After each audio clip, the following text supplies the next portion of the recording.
the Bears and Buffalo Show.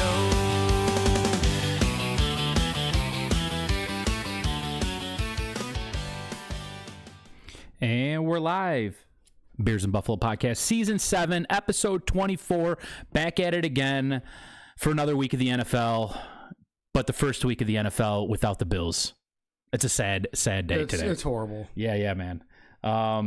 We got a lot to go through here. It's conference championship week.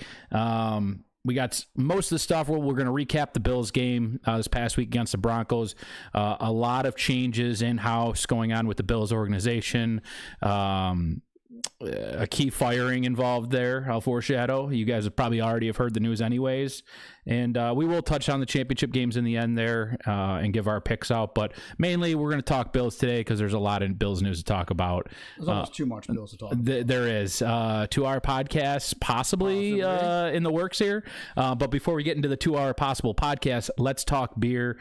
And today I brought, because I didn't feel like going all out and getting anything special. We can still do a review if we want to, but hold on, let me get it on the screen here so you guys can see. Modelo, just a nice Mexican lager, because that's where the Bills are going to be headed, to Cancun. So yep, unfortunately, in honor of the Bills going to on early vacation, we're going to have some Modelos here today. So. And I wanted to get something light because we had a fucking 10% or whatever. Oh, yeah, last week was a little 10%er. And I do like Modelo. Modelo's very good. But I think they're like one of the top selling beers in America. I'm a little disappointed you didn't get bottles, though. Because we're pouring it into a glass, so it doesn't matter. I know, but bottles taste better. No, it doesn't. That's only if you're drinking out of the bottle directly. No. This has already been myth busted, dude. It yes. has not been myth busted. I promise you it has. I had the same fucking conversation with somebody. They're like, I had a can in a bottle. It was probably me. Yeah, I think it was. It might have been and then me. we poured them in a glass, and it kind of tastes the same. I'm like, that's because you got to drink it out of the can and out of the bottle. But, yeah, man, cheers. Cheers to a halfway decent Bill season. Yeah.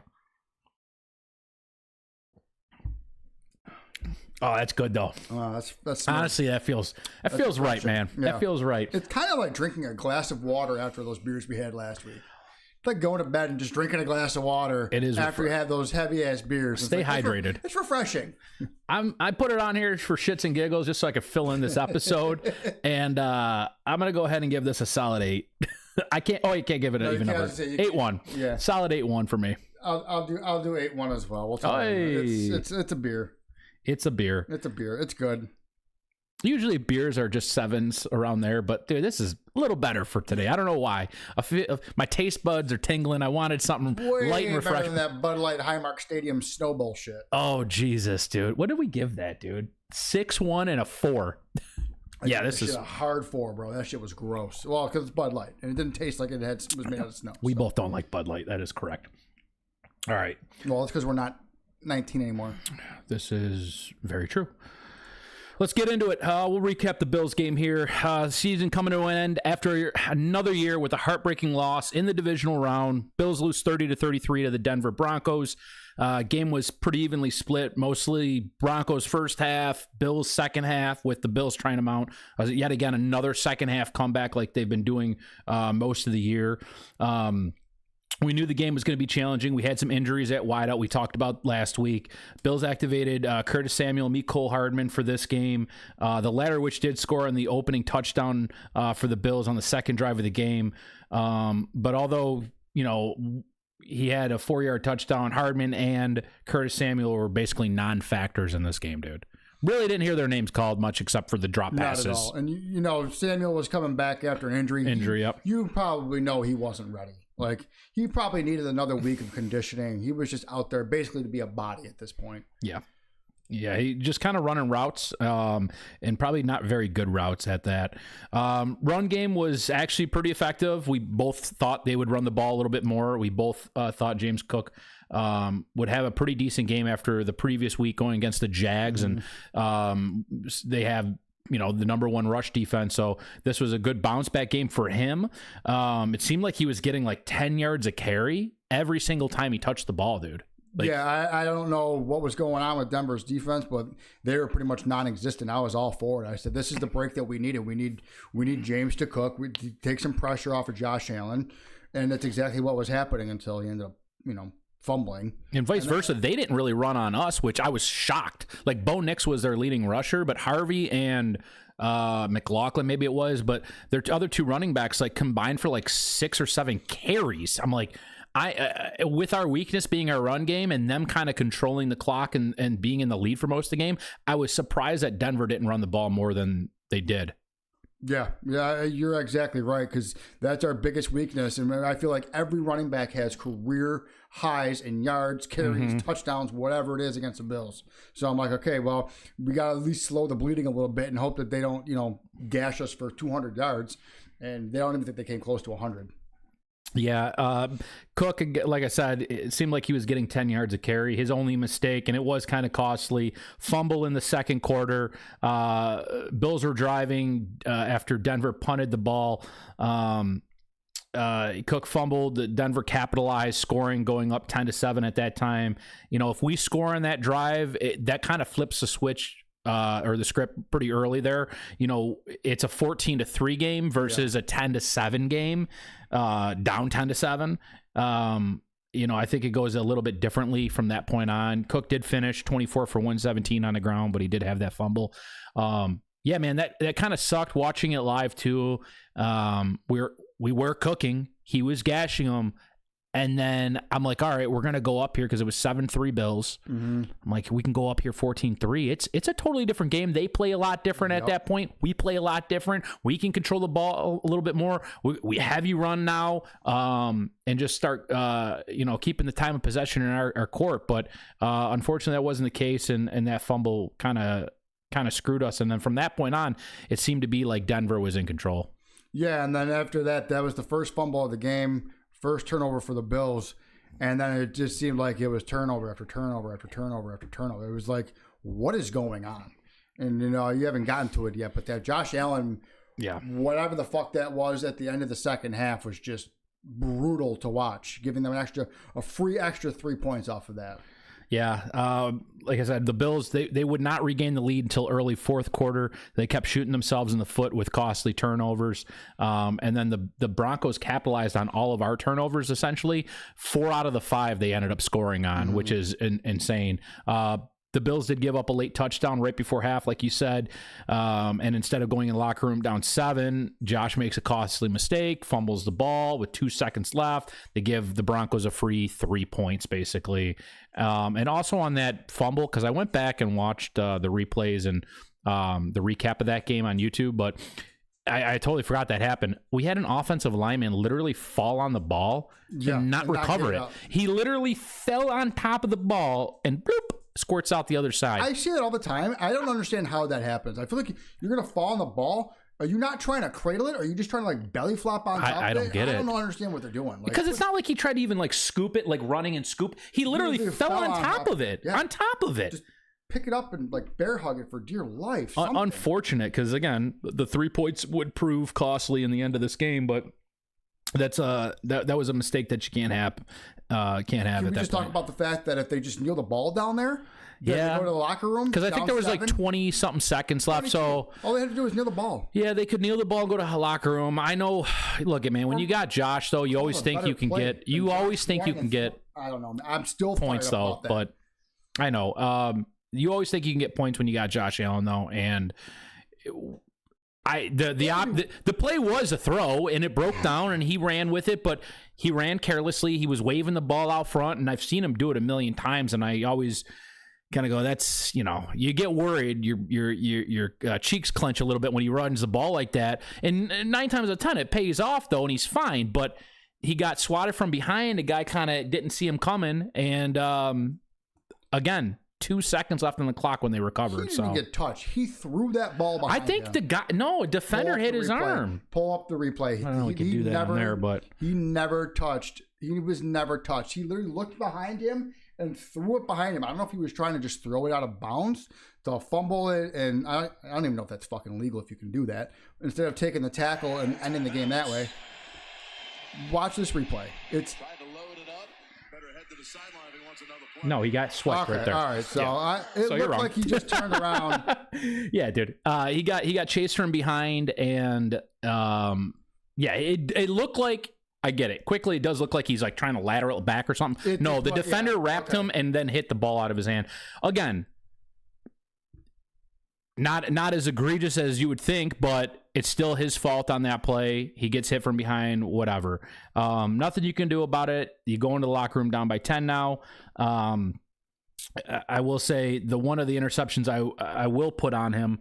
I'm sorry, when they came out of the locker room on the second play of their first drive, he gets hit from behind on his blind side, fumbles it again. Yeah. Now, again, that one, not too much his fault there. I'd say that one and the one right before half, they're going to go against him as fumbles on Josh Allen, but offensive line broke down on that one coming out of the locker room at half and to start the third. That one is 100% not on Josh. But again, it's just unfortunate because the time that it happens, you go in the locker room, you have a game plan, we got to fix our mistakes, we got to limit our turnovers, and it's right away turnover. Again, it just deflates your offense. The defense is like, we've been out here all fucking game. Granted, they were rested because they just came out of the locker room, but still, it's like, you need to score points. Mm-hmm. You got to score points now. You don't want to be in this position where we got to, last play of the game, hopefully a Hail Mary goes their way or something, but the turnovers were atrocious. The one of the interceptions that I will put on him was the throw to Curtis Samuel in the third quarter where he forced a pass in double coverage. I went back, looked at the video again. He had Shakir wide open underneath for like 8 yards. And instead of taking the for sure gain, which Shakir had a great game, Kincaid had a great game. Shakir was eating on yards after catch, man. You throw that to him for 8 yards, and worst case scenario, it's 8 yards, but he could have picked up the first down himself. No points were given up on that interception, but then Buffalo turns it back over, I think, again. Or I'm sorry, the Broncos turn it back over again. So it was kind of like a back and forth turnover, I believe, at that point. They get downfield eventually, the Bills, and they score a 14-yard touchdown pass to Kincaid, who I think ended up being our top receiver, 83 yards and a touchdown. But just very sloppy play coming out of half. It was just sloppy all day. Like, that was Josh Allen's absolute worst game as a quarterback. And the fact that it was also his worst game, but he still played good enough to keep the Bills in position to win that game. And unfortunately, Josh Allen lost them that game. I know we're going to get into it, but, that catch, was it a catch or was it not a catch?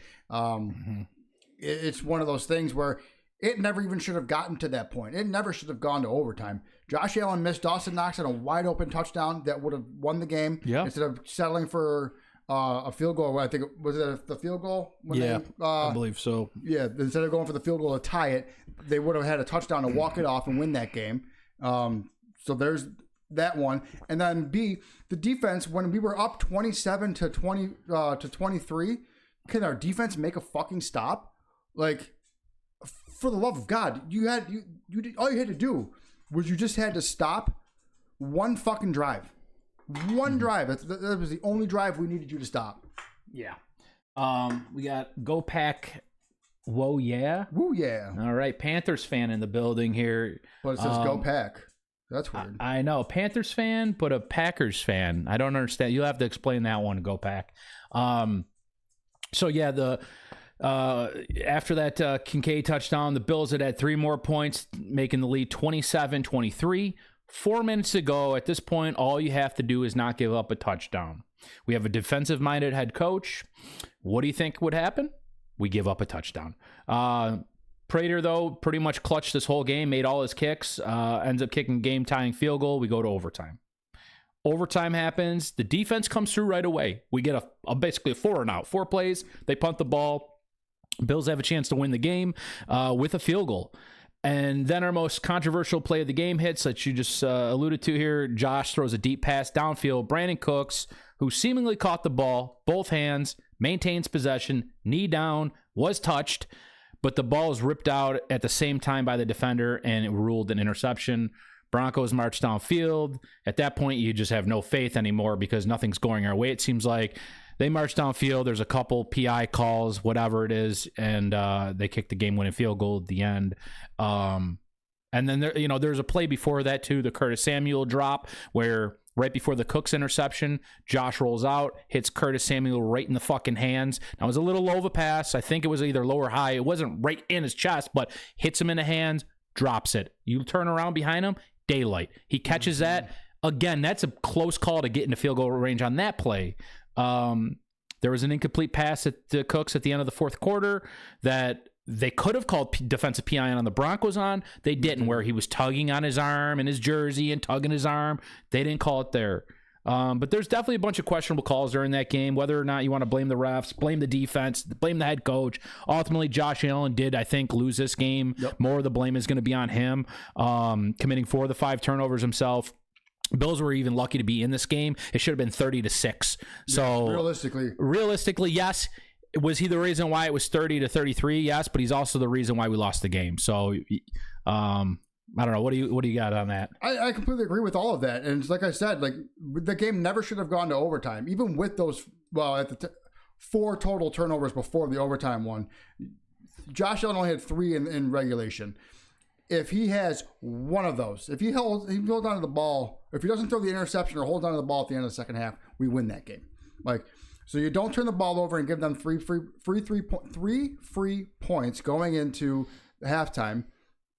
You're going to end up winning that game because now the score is 17-10 instead of 20-10.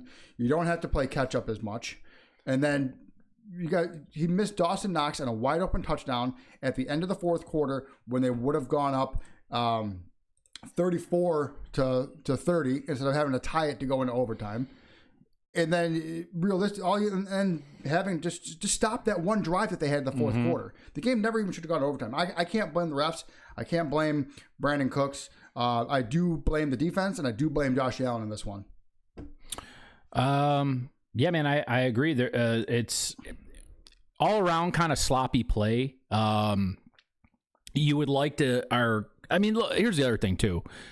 Yeah, Josh was to blame on this one, but how many of the last 8 years of playoffs were really on him? Not many, if any, that I could think of. This is probably Josh Allen's first one where it's on his. Where it's really on him, where you can go, man, he had a shitty game. It is what it is. There was plenty of opportunities throughout the game. I think it makes it more frustrating because of all the close calls and the non-calls that happened in this game.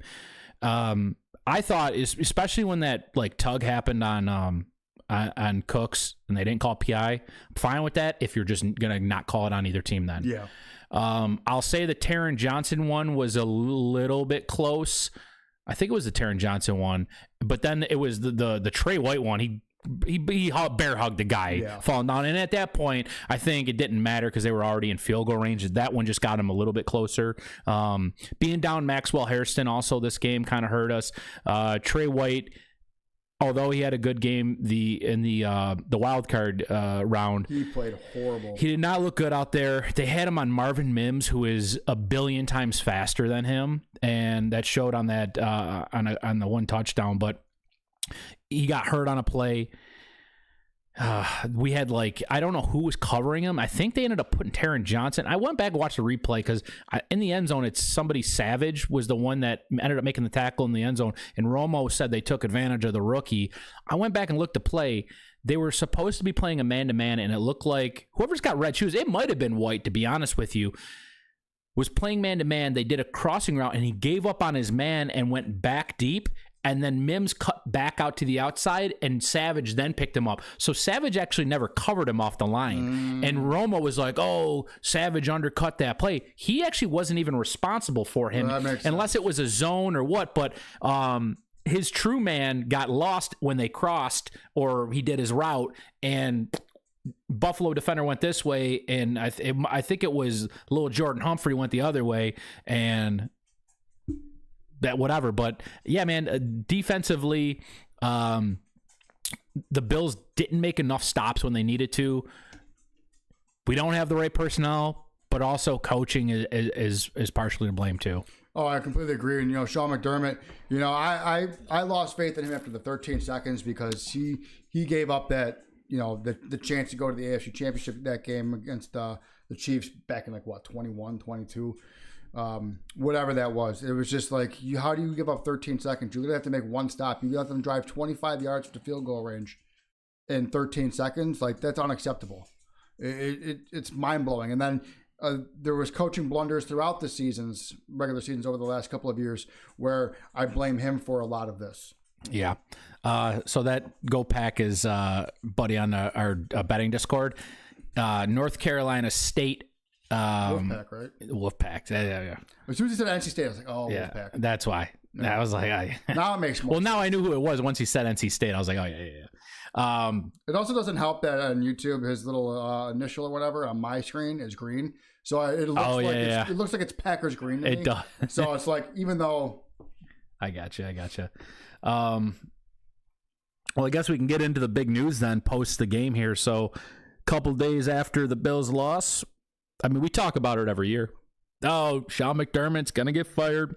Never happens. He's gonna get fired. Never happens. You didn't believe me. I didn't believe anybody, because I'm not going to believe it until I see it. Or I'd feel like I'd believe it if it was something egregious. I guess you could say this was egregious, but it seems like there was always a mistake every year that could come back to say it was Sean McDermott. But our team's good enough. He's still a good coach. Like, it'd have to be something like we had a shit season and didn't make the playoffs. That's when I think we would have fired him, right?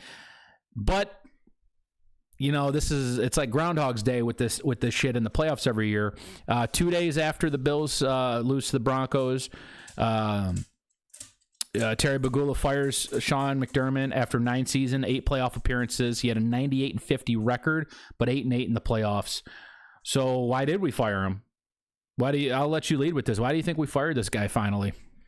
Well, from the reports that are coming, my initial thought was it kind of just seemed like it was time for a change. And I feel like, and I said it too, I said, you didn't think it was going to happen. I just assumed it was going to happen because it was time. We needed something fresh. We needed something new.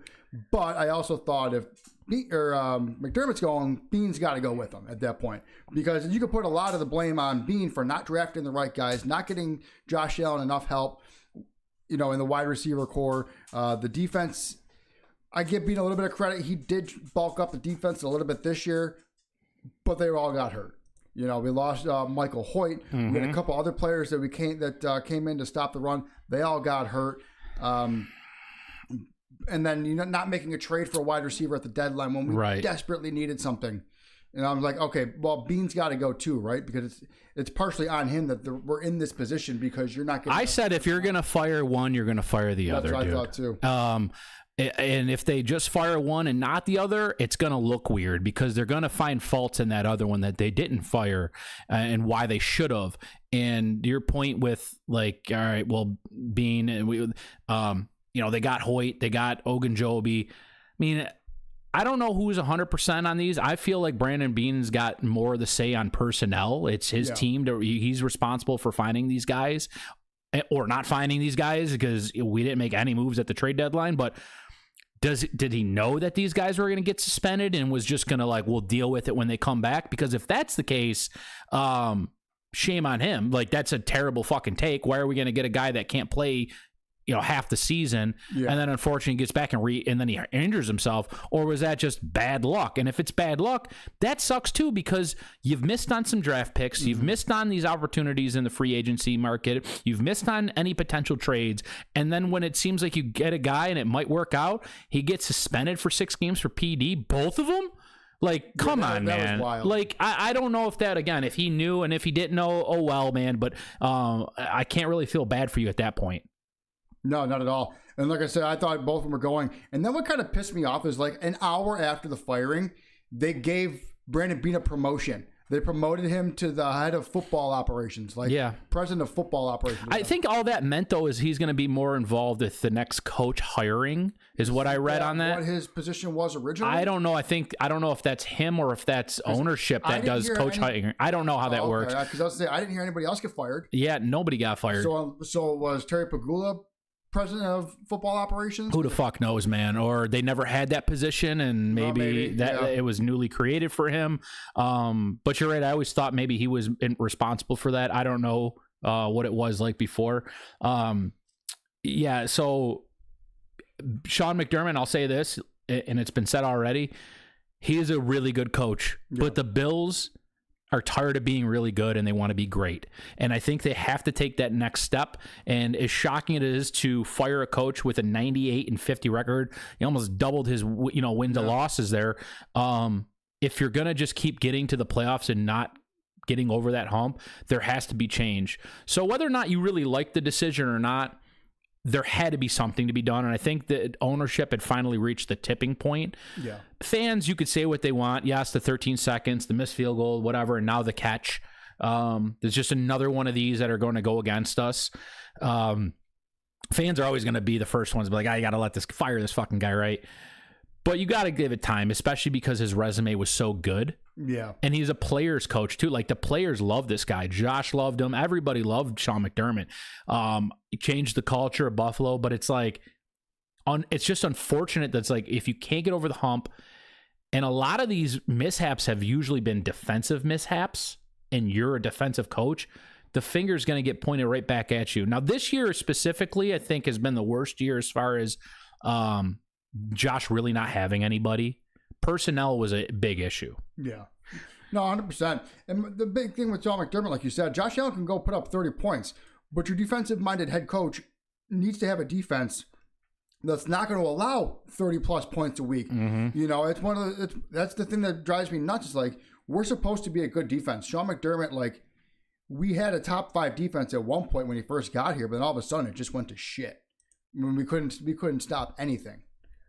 It's one of those things where it's like, okay, enough is enough. And like, honestly, I know we're going to get into it more, but I actually feel bad for Sean McDermott, because this is the one year it's like, okay, he should keep his job because he didn't make any actual coaching mistakes. I really don't think there was that much on him to blame, dude. Not this year. I mean, yeah, you could say he don't give up that touchdown so that you have to go back, hit a field goal. 4 turnovers. Right, and you're not in that position. So, right, I think there's a lot less you can blame out on this year, but it's always going to come back to look at the GM's job in most organizations is he's responsible for finding the personnel, making the trades. The head coach can have a say into like, hey, this is who I like. He can give his opinion, but ultimately the GM is responsible for personnel. And the coach's job is to win the games, right? It's to get your team ready every week. He can only do so much with what he's given as well. Well, that's another thing I wanted to say too. It's like, I feel bad for him because look what he was given. Trey White on you know whatever year this is for him. He's on the wrong side of 30. Jordan Poyer, wrong side of 30. We had Micah Hyde last year, wrong side. We kept bringing all these players back for a nostalgia purpose. Like, yay, look at all this stuff that we're doing. Like, we're bringing all these guys back here that, you know, were once loved and were once really good, but we got rid of them at one point for a reason. Yeah. Jordan Poyer wanted to be paid, so he went down to Miami. And then it's like, well, this sucks. We came back. Also, a big reason is, they want to get paid, but they're also aging, and you have to keep up with these other teams that have younger players. Yeah. It's fine to be sprinkling some veterans here and there, but when you have that many veterans on your team, and in our case, you don't have much speed anywhere else. It's like, especially because Hairston, who's probably one of our quickest defenders, if not our quickest defender, is not in, and you're substituting one of our slowest defenders in Trey White. It's like, it's hard to make up that. Yes, you can do a lot with experience and veteran leadership. I get it. But at some point, the skill set is going to overtake that, offense and defensive. So, I mean, it is like, to your point, it's great to have some of these guys back, but I felt like we were relying too much on. Like, it's great for the sense that, it's a nostalgia thing, but like, are we going to get it done with these guys that are on the wrong side of their playing careers? We knew that they were on their back 9 of their playing career. To that point, though, I don't think we expected Trey White to start, and the Hairston being on and off the injury report kind of fucked that part up. And then we tried to go get Darius Slay, who didn't even want to play for us after we got him. But also, whether or not he would have been effective, he's another guy that might be on the wrong side of his career as well too. Could he have played? Sure. Would he have been better than Trey White? I don't know, because he didn't really play that many games with the Steelers this year. So before we got him. But again, it's like, I just felt like Bean has kind of more so failed us, and this year especially, in getting the right pieces for McDermott to do what he needed to do. Yeah. And he gave him an uphill battle, and he said, make it work with the shit fucking roster. And he did. And he did for the most part. Yeah, he did. He got us to the playoffs. He took all these players. He won a playoff game. You know, it's the same thing as Kyle Shanahan in San Francisco. Look at all the injuries. They had more injuries, you know, than like 4 teams combined at one point. And Kyle Shanahan ended up getting to the divisional round as well. But they never even should have been sniffing the playoffs with the amount. They lost 2 of their best. Yeah. They lost Nick Bosa, Ford. Well, they made it just as far as we did. Ward or Ford? I don't know. Might be both. But that's what I'm saying. But they never even should have been there. They didn't have. You know, they lost Deebo Samuel. Brandon Ayuk didn't show up. They had Juwan Jennings and a bunch Ricky of other... Pearsall was hurt. He was hurt. They had a lot more injuries and a lot more... Kittle got hurt. So nobody... Brock Purdy was hurt. When your quarterback's out and your backup... That's what I mean. Yeah. So the injury thing, again, it's a part of football. It doesn't make it any easier, though, dealing with that. And I just think, man, it's tough. It's tough to overcome those injuries once you get to a certain point, especially once you get to the playoffs and you're going against teams that are just that high caliber team that there's a reason why they're there as well. Like, take 1 is 2. Thank you. There's a reason why these teams are all in the playoffs, right? They didn't just get in by luck. I mean, most of the time they don't. Maybe the Steelers did, and that's why they got. Steelers got in because Tyler Lute missed a field goal to end their season. So, yeah. I don't know if either one of those teams. I don't even know if Baltimore would have really did anything this year. I don't even know what Lamar Jackson's going to be like going forward. He's had those injuries, and he did not play like himself towards the end of the season. So that is true. It'll be interesting to see what that team looks like going forward as well. Obviously, we're more concerned about the Bills. That press conference today, though, what an absolute shit show. You know, I told you about that right now. I told you before we started. Like, Terry Pagula could not have made himself look any more foolish than he did today, talking in front of the podium. And he could not have made this job less appealing for a new head coach when we have Josh fucking Allen, you know, a perennial MVP candidate. And now people are going to be like, this is what I got to deal with when I go to Buffalo? Maybe I don't. That's why it's like, okay, I kind of actually feel bad for Sean McDermott now. Like, because he put up with this shit for 9 years, and we were successful with it. Yeah, I saw part of it. I didn't watch the whole interview. The clips that I did see, it seemed like, you know, right away, we want to thank Sean McDermott for, you know, his tenure in Buffalo. And then right away, it was kind of both of them. Not necessarily both, but Pagula just throwing him under the bus right away and kind of deflecting all the blame onto Sean. He's the reason why the roster's the way it is. And then he started talking about Keon Coleman specifically, and that it was Sean McDermott was the one that really pushed for him. And then, not to say that Brandon Beane didn't want him, but it was more on McDermott really pushing for him and why we got him. And Keon has underperformed this year, and things could have gone differently, just deflecting a lot of that to Sean, which I don't think is a good look either as an owner to do that. That's what I mean. It's not a good look. He makes himself look like an idiot. Like, just shut up and don't talk. Just sit there. If you're asked a question about the changes, whatever, and then not to mention going back and saying, like, how good of a coach Sean McDermott was with what he had this year, then be like, yeah, well, he lost because of that Denver game. Just... You stop. Don't even put the blame on him because he didn't. Sean McDermott didn't lose the Denver game. Josh Allen did. So instead of just throwing Sean McDermott on the bus for the Denver game, how about you just say, you know what? We appreciated it. He got us to being good. We wanted to be great, not just good. So it was time to move on to see if we can get somebody else. Beat around the bush. You know, give some generic answers out to the press. Be a little bit more professional for being a fucking billionaire. Yeah.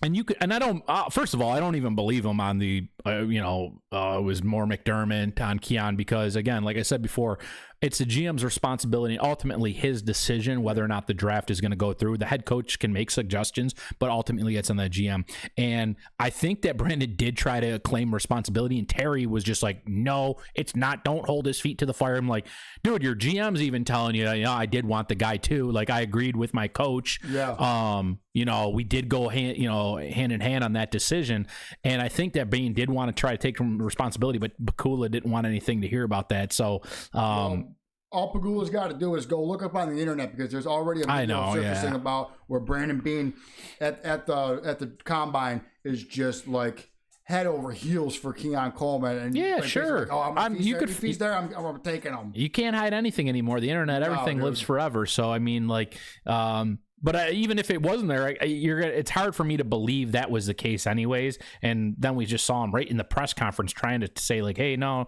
And Terry Pagula was like, and like cut him off. And like, I don't know. I think it was a bad look, dude. Yeah. Poor Keon Coleman catching fucking strays in the offseason, man. Yeah. I get it, but like they didn't do him any favors on how he was playing. Yeah, we didn't want him. The coach wanted him. Like, you realize this guy's still under contract, right? Like he's got to come back here next year unless you trade him or just straight up cut him. Which it could be a possibility. There's our dog. Yeah, Mackie, stop it. He heard something outside. If you're gonna cut or trade a 33rd overall pick or whatever 34th overall pick, like that's already a bust on your GM. Like here's something I want to talk about too. Is all right. So Sean McDermott's out, right? And every year we go, well, who are you going to replace him with? And in past years, we had the opportunity. We could have fired him and gotten Sean Payton. Could have got Mike Vrabel. We could have got Mike Vrabel last year. Not that we were looking for Ben Johnson, but Ben Johnson could have been a good pick too, right? I'm more so looking at guys that are offensive-minded guys that were available. But, like, there were opportunities where you go, that guy would have worked out. This year was John Harbaugh right after the season. And unfortunately, the Bills were too good for one more week. Yeah. And he gets signed to the Giants as their head coach. So then we go again this year. All right, you fire Sean McDermott. At the time that you fired him, as an owner, you got to go, we have to have somebody in mind. Because as bad as Terry Pagula looked, I don't think he's an idiot. And I think that they had to think this out and go, I don't know, man. They had to think this out and go, well, hey, man, we're going to fire this guy. We got anybody in mind, like worst case scenario? So whether that's Joe Brady, because a lot of people, it doesn't matter. I've heard that name a lot being tossed around now because if you're going to go in-house, he's the number one guy. So Joe Brady, I think, is the fallback if they can't find anybody else type of thing. But I think that was just like, all right, well, we at least got Joe Brady. We'll fire him and we'll look. That's kind of how I think it went down because after Harbaugh got hired, you go, well, Mike McDaniel, I don't know if he's head coach material. I would have loved McDaniel as our offensive coordinator. Good OC right there. And it looks like, I think today they announced that I think he might sign with the Chargers. Yeah, he's going to the Chargers as the OC. So then I go, well, before he got hired, Stefanski I thought would have been a good pick. I know. Offensive-minded coach. Look what he did in Cleveland. Coach of the year 2 times. He made it work with fucking shit quarterbacks. Mm-hmm. And a god-awful, that might be the worst owner in the league. He's not responsible for paying Deshaun Watson all that money, right? So, like, he was making it work with a terrible organization. They had fucking Joe Flacco come off the couch and got him to a playoff one year. So, Stefanski would have been a good pick. Robert Saleh, although he's more of a defensive guy, gets picked up by the Titans. So we're not really left with a lot of options here, and I don't think Tomlin wants to coach this year. He said he was going to take a year off. Which is fine because he's a defensive head coach, too. And I don't even regard, like, I don't know, man.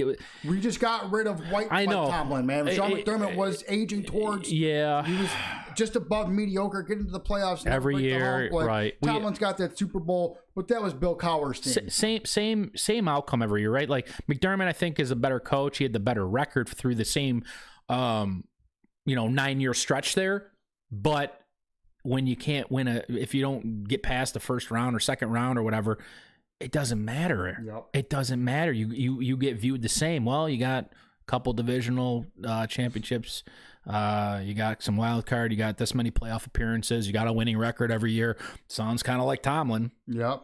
Actually, he's got more playoff wins than Tomlin, I think. So, like, yeah, I don't agree with that. And now, again, if you're Pagula, you go, Tomlin could be, maybe we can offer him some money. I even heard Cignetti, the fucking Indiana coach. Oh, dude, sign me up for. So this is what I've heard. Curt Cignetti. I've heard Curt Cignetti, Indiana head coach. Mm-hmm. I've heard Marcus Freeman, Notre Dame's head coach. Okay. Marcus Freeman's a defensive-minded coach, though. I've also heard Clint Kubiak Yep. from Seattle. Yep. Brian Daboll, obviously. Joe Brady. I'm missing one more. Davis Webb. Davis Webb. No, stop. I don't know about head coach material. No. I feel like that's kind of Offensive drastic. coordinator? Sure. Bring him as an offensive. Sure. Joe Yeah. Brady's got to go. No matter what. See, this is what scares me because I'm with you on that. Where I think that I don't know why that they think that, and they, I mean, the Bills internally think that Joe Brady could replace McDermott. What this year made you think that our offense looked great? I didn't see shit besides 42 screen passes a game. Yeah. So what creativity did he come up with outside of, and I will give him this, those trick passes seem to work on those laterals on 4th and forevers. Yes. That is great. Cool, man. You got one play in your sleeve, right? Like we're so boring, I feel like, this year on offense. And we tried to keep it simple, stupid. Like we tried to kiss but they're not even boring. Predictable is the word I was looking for. Run it on first down. Pass it on second down. Pass it on second down. Run it on first down. Every time. Run it on first down. Run it on first down. Pass it on second. So it just, I don't know. So Joe Brady definitely not in there. Did you hear this one? And there's no, obviously, I don't think this is ever going to happen. And defensive coach, too. So I don't know if we want it. But Bill Belichick? Yeah, I heard that. Bill Belichick. I mean, they paid him a shit ton of money for UNC. So I don't know how that works with his contract. I mean, obviously, you'd have to give it all back, or even if he can. I don't know how that works. But I think after June, he's got to buy out. Okay. But I think for the first year, really? Yeah. It's only been 1 year. Okay. He's got a buyout option. But I don't want the baggage that comes with them. No, there's a lot of baggage that comes with them. That girlfriend thing is fucking taken to his head, man. I don't know. That honestly, that would be the least of our worries, dude. I also don't want the guy that beat the fuck out of the Bills for 22 goddamn years. I might. I don't even care about that at that point. Super Bowl, I guess. So I heard this too. He's the type of coach that wants to be in charge of everything. He was in charge. He was basically coach GM when he was on the Patriots for the last 7 years before they let him go. And now you got two guys with Bean who wants to make the decisions. And you think if they bring in Belichick, he's going to be like, yeah, you can do that. No, Belichick's going to be like, I want to be the guy in charge of getting. That's fair. And he missed out on a lot of misses his last 6-7 years in New England there. They didn't get any good pieces really. So you're going to have a guy that is going to butt heads with our current GM that's going to want the same type of power, who, again, like you said, is a defensive-minded head coach, which we just got rid of a defensive-minded head coach, although Belichick is the GOAT of coaching. I don't know, man. I don't even know if that would be a good fit. I know that he does respect the hell out of Josh Allen, and he's always said that, and he's publicly said that too. So I do like that. You got to have somebody that Josh wants, I think, is a big key too. Like, obviously, Josh is going to be involved in this coaching process. They're going to run it by him. Hey, man, we're thinking about this. And yes, he should be to a certain extent. I don't want him to be like, yeah, I'm making the decision. But if they go, Josh, what do you think about this guy? And Josh is like, yeah, I like him. And then the organization goes, oh, he's not a good fit and they don't get him. Fine. Or no, I don't like him. And the organization goes, oh, if Josh really doesn't like him, I don't know. They'd have to work something out there. But I don't think he's the ultimate deciding factor. But I think you definitely have to go to your franchise quarterback who's going to outlast probably your next coach. Probably. This guy up next should be the next head coach of the Buffalo Bills. I think you 100% have to. Yeah. We don't have fucking Shador Sanders. Like, we have a guy that is he's an MVP, thoroughbred, top 2 quarterback in the league. Yeah, absolutely. You have to run it by him. You have to. Did they run it by him when they fired McDermott? Probably not. But maybe... But then why do they got to run it by him to hire a new coach? If they didn't run it by him to fire McDermott, why do they got to run it by him? I don't think you run firings by anybody. That's why. Because that's a tougher conversation. Do you think they gave him a heads up? No, but I don't think you have to. That's my point. Give him a heads up. No, you don't. I think when you're firing somebody, you don't have to, as far as the players are concerned. Obviously, internal the players probably found out through social media, which is kind of fucked up. Exactly, because that's a tough call, man. I think. Well, the whole thing was kind of shady. The players are pissed. This was something that's obviously been weighing on the back of management's mind, and they probably said going into this year, if we can't get it done this year, we're just going to find a reason to fire him. I think that's what was really going on. I think so too. Unless we win a Super Bowl, or at least get to the Super, because I even thought get to the Super Bowl. Unless we win a Super Bowl or get to the Super Bowl, they already had the pre-notion that they were going to fire him before the season started. I don't know about before the season. Because then why not just fire him before the season? Then why not fire? No. Not saying we're gonna. They were gonna give him that year. They're going to look at. Okay. This is the year. If he don't get it done, we're gonna fire him this year. That's what they were saying. Got you. Yeah. No, I think if he got to the Super Bowl, he was safe. I think that would have been the kind of the monkey off the back is just getting there. Yeah. And we could talk about this. Like Jesus Christ, man. I got to watch possibly the Patriots getting to the Super Bowl again in my lifetime, and getting a nice easy path to the Super Bowl. Now that it came out that Bo Nix broke his foot, or he broke a bone in his ankle. So I don't know. He didn't break his ankle. He broke a bone in the ankle. Don't know how that works. Yeah. Yeah. Unfortunate for them. Kind of adds a little bit more salt to the wound for Bills fans, because really, we could have won this fucking game. And then now we not only did we lose this game, but the team we lost to is going to go play our arch rival, the New England Patriots, and they don't have their starting quarterback because he got fucking hurt. Insert Jarrett Stidham, who hasn't played since 2023 when he got benched or Russ got benched, I think, and he came in for a couple games. Or might have been vice versa. Yeah. But it has been 2023 was the last time he threw a football in a meaningful game. Yeah, dude, that's unfortunate. Free ride for the Patriots, essentially. I don't know. I did want to mention about you because you said it. Clint Kubiak as being a possible candidate. I think he moves up to number one. I like Dable for OC and Brian Flores for DC, and I think there's your coaching staff, because I do think we got to go out of house here. I don't think because why we're gonna go through the Sean McDermott tree, and it's just. If you're Terry Pagula and you're trying to think about this smartly, you go, all right, well, our backup plan is Joe Brady, but let's think about this. I'm going to fire this guy. I don't want the same tree of people around that were failing before. Right. I don't want the people that he brought in. I'm going to clean house. In the ownership mind, that should be how it is. We're going to hire somebody from outside. We're going to let that guy make the decisions on who he wants. We could put some recommendations in, because I would recommend Dable because he's familiar with the team. Josh, I think, had his best offensive years when Dable was here. He's a creative coach. And then Flores is a great defensive-minded person. He could get a head coaching job, to be honest, too. But if he can't, then I think we bring Flores in for the DC job. So I don't know if this is true or not. Take it with a grain of salt. It was on the book face. Brian Dable has said his main priority or his number one, whatever the situation he wants the most, he wants the Bills head coaching job, and if he doesn't get it, he's going to go be the offensive coordinator for the Tennessee Titans. However, I really hope that if it doesn't come down to Brian Dable as the head coach, we can say, hey, just so you know, we're going to give Brady the boot. Do you want to? Why would he want that though? Unless he's like, because I don't think there's a head coaching position option out there that he actually wants to go to. I mean, but I'm saying, why would you want to be the offensive coordinator for the Titans instead of the offensive coordinator for the Bills? Well, because right now it's not available. Offensive coordinator is available for the Titans. I got you. Okay, I see what you're saying. That's why it's like, hey, unless they tell him in his head coaching, we're like, hey, we're probably gonna go with Clint Kubiak as our head coach. You know, we've already talked to Kubiak because I'm sure they have. You know, he wants you as his offensive coordinator. You know, I think if they already knew that Kubiak, they could offer Kubiak, or Kubiak was in position one to take the job, I think they could convince Dable to hold out. Yeah, I think if they really wanted him, because I think he would rather come back here. I think that's a good situation to go to. I think Cam Ward's actually going to be a good quarterback. He's shown some flashes. Yeah, the team around him just sucked. I think they have a lot of cap space going into next year. I think it's going to be I think that's actually going to be a good position to go to. I think Tennessee's probably going to be a little bit more like Carolina. They're on the up and up. They're going to get some pieces. They got their quarterback. I think once you get more experience under your belt.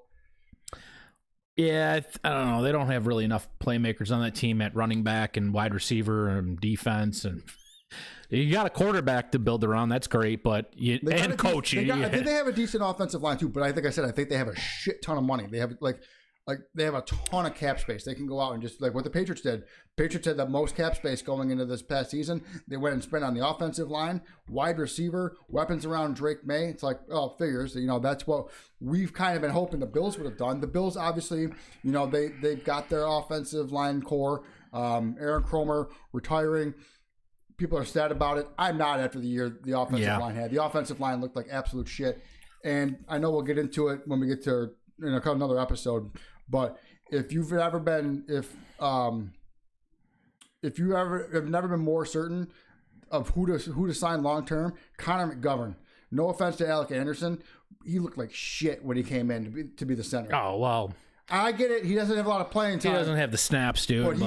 But Connor McGovern's so good. Yeah, if we want to talk about players coming back, dude, we could talk about it now. I mean, you got to keep that offensive line together. That's first and foremost. I think they are under contract, but Connor McGovern needs an extension. Okay, well, pay your O line. And actually, I think who was the guy that's the right tackle's backup? Who's Spencer Brown's backup? He's got 3 names. Something Van. Oh, yeah, we don't have to look it up. But the backup right tackle is better than Spencer Brown. Plain and simple. He played way better than Spencer Brown did this year when Spencer Brown was out to injury.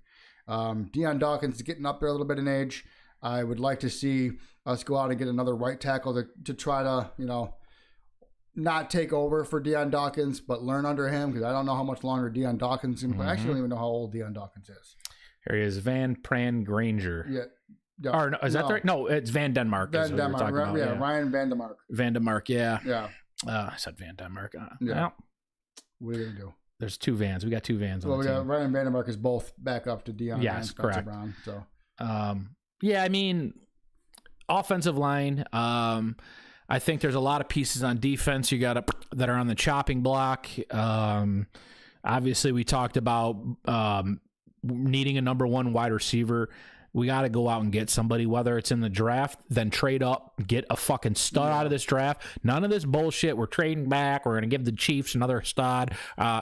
Trade up, give some picks, go for a guy if we think a guy is worth it. But I want to get a top 10 pick here and bring some guy in. Or pay one of these proven guys if we can, if they're available. I don't know the list. Do both. You could do both, but I think at least getting one would help. And then you have, like I said, wide receiver 1, Joshua Palmer at 2, Shakir in the slot, and then you have Shavers as a kind of a guy that can come in whenever, an injury guy, or you could still involve him in the offense, but he'd be number 4. Yeah. Brandon Cooks could come back on a friendly deal. I'm not opposed to that. He played great, but if you're thinking, and this is what I'm saying, man, long term, we can't have a team full of these old guys either. Yeah. So, unfortunately, it's like Gabe Davis is probably gone, or Cook, so it's going to be one of those 2 guys, because Curtis Samuel will be gone. Curtis Samuel still has 1 more year on his contract. I thought this was his last year. No, he's got 1 more year. He's got a 3-year contract, unless we trade him or cut him. But yeah, Curtis Samuel could be gone. Obviously, we got our quarterback and running back locked up, and then the defensive side of the ball: Poyer, Trey White, Matt Milano. Honestly, Dorian Williams. He could be. He's kind of on the if there. And then Taron Johnson, man, honestly, he just did terrible. I feel like he's declined the last couple of years. Well, he got a contract extension, right? Yeah, because he was the best fucking nickel back in the league, and then this year he decided to be the worst nickel back in the league. Yeah, so hopefully he gets a bounce back. I don't know, man. DeMar Hamlin's going to be one of those situations. Hamlin will be gone. Well, maybe. He's probably one of the most... We're just bringing this guy back now just to bring him back at this point. He's filling a roster spot, though, man. That's what I look at it.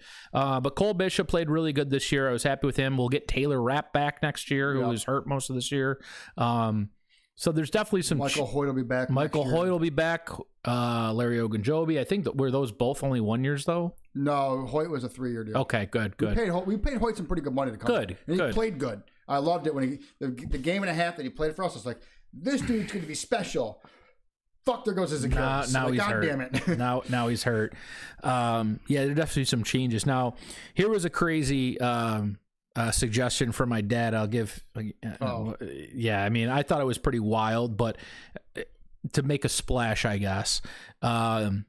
I said, well, I want to still get a premier pass rusher. I want to get a guy on defense. The Bills have no studs on defense. No. We got a guy that used to be in Joey Bosa. He played good this year, but he's not. Come back. I'm talking about a fucking Myles Garrett, a Max Crosby.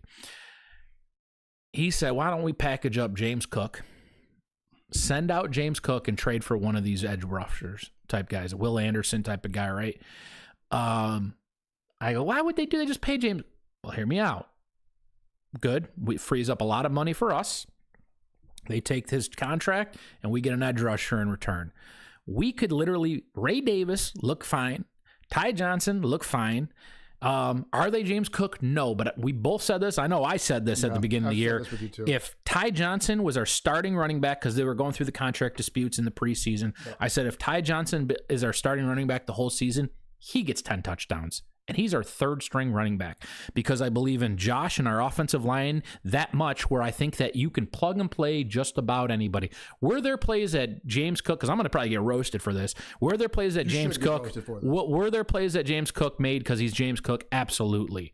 But is it not possible that with, I'd even just say Ray Davis couldn't get this done and be almost as effective on the ground? I think it is.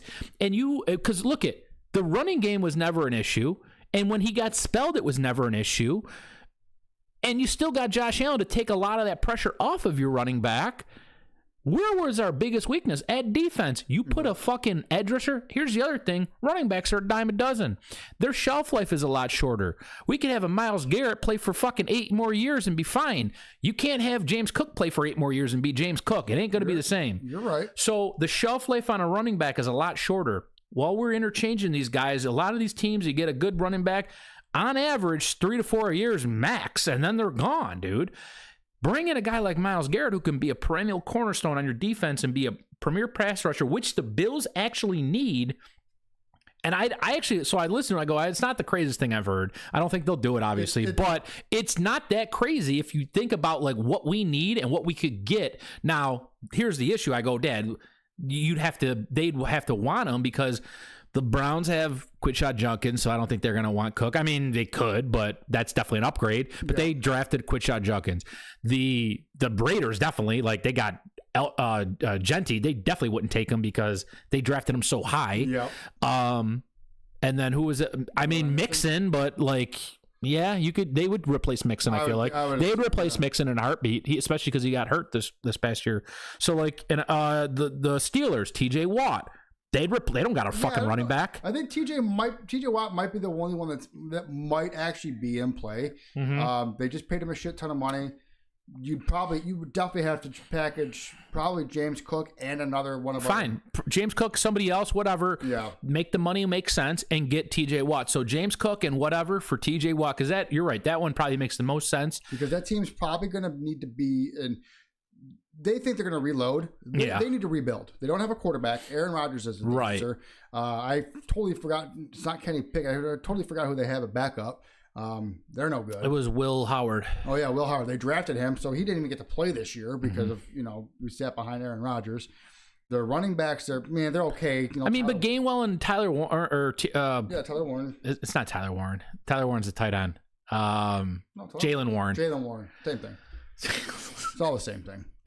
Tyler Warren. And then they drafted that Keldon Johnson or whatever guy, the rookie, but he didn't get any play time. So I think that would be honestly the best team I think to do the trade with because they'd be happy to take a James Cook. They have the guy to give to us. They need a running back and they could rebuild and get a quarterback and they'd be fine, right? You'd probably have to package our first round pick too.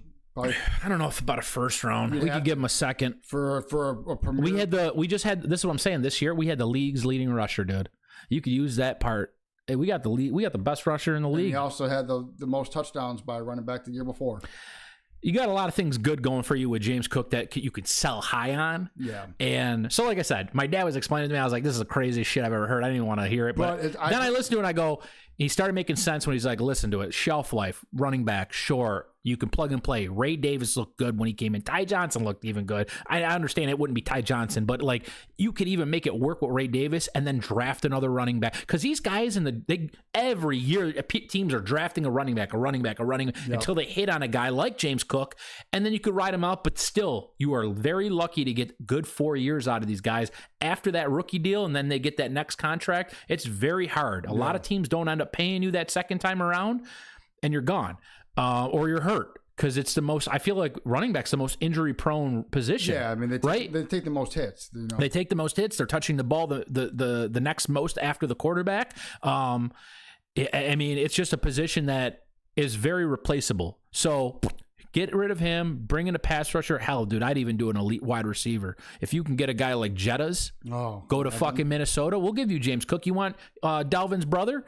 We'll give you Dalvin's brother. Give us Jettas, and we'll give you somebody else, and we'll take Jettas. And then I'd still even be happy, dude. Give him Keon Coleman. So we'll give you Keon, dude. We'll give you Coleman, Yellow Jacket. First-round pick this year, a third-round pick. We'll give you Yellow Jacket, Grandma Cookies, Keon Coleman, dude. We'll send you all the Rudy's blue cheese and Buffalo Bison dip that you want. So I just thought that was interesting to kind of snowball because, like, I think people think James Cook is off the table, and he probably is realistically. He is. But it is possible that if we were really ballsy, that type of shit could happen. And no, you're not wrong. Honestly, I don't hate it. It's crazy. I don't hate it though. You know, as much as people are like, oh, James Cook, he's a top 5 wide receiver running back in the league. Like, yeah, but if you could get a generational talent edge rusher who's going to sack the quarterback fucking 16 times, 17 times a season, sign me up for that. I'd also like to go get a top wide receiver, like you said, Justin That's what I'm saying. Like, those are our 2 biggest holes right now. And I think it's a little harder to hit on a defensive player than it is on a wide receiver. Offensive pieces seem like they always end up in the top 10 draft, and they're easy to identify. And you got schools like Alabama and LSU and these schools at Ohio State that are perennial schools, D1 schools that just fucking breed these guys, right? So I think it would be easier to find one of those guys. But where are our needs? What do you think we can get away with? And like I said, we both talked about it, and I definitely said, if this guy holds out, I'm fine with Ray Davis starting. Yeah. I'm fine. And he looked good this year. He actually made progress this year. We didn't use him as much as I think the year before. He did well in special teams when we had to use him in special teams. He led the league in punt return yards this year. Did he? Yeah. So, it's not the craziest thing I've heard. Let's see what we got here. We got some text messages. Chat's too small to see on the TV. Oh, well. We'll figure it out another time, dude. I don't know. I told you it was going to be small. I told Darren. He's like, chat's too small. I said, yeah, I was messing with it the other day. Chatting anyway, so. I know. There's nothing really. I don't know if you turn it off. So yeah, you block it. But, well, I almost knocked this over. You don't do that. So we can still talk Bills. I'm fine with talking the Bills. So who do you want as head coach? It was Kubiak, I think. Honestly, like, I thought the Harbaugh thing I was even on the fence about, but I think Harbaugh would have been one, and then Stefanski, then Kubiak. Yeah, I think in that order. Who else is available, I should say, because I'm kind of losing track here of who's left and who hasn't gotten jobs. Well, Pete Carroll's out there, but I doubt he's coming. I want to get somebody a little bit younger in there. Not to say that an old guy can't do it. I'd rather get a younger guy that can connect with Josh. I want somebody to be able to connect with Josh. But I don't want somebody that's gonna be buddy with Josh, and this is gonna stick up to Josh. No, like Davis Webb. But that's a terrible fit. I don't even. He played behind Josh Allen. Yeah.